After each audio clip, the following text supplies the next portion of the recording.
Hello! To remove SIM card on your Realme 14 Pro Plus, all you have to do is simply take your SIM tool, which comes included with your phone, and simply take your phone, and on the downside of your phone here is the SIM tray. Simply insert the SIM tool into this pinhole right here and push until the SIM tray ejects.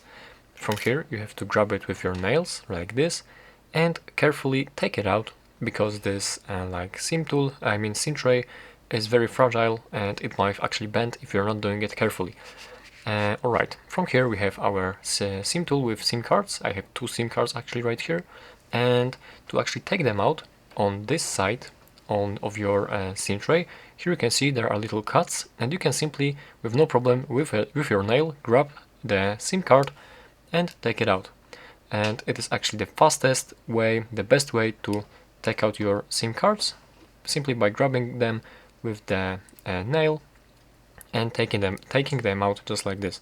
So yeah, that's it. That's how to basically do this. Thank you for watching.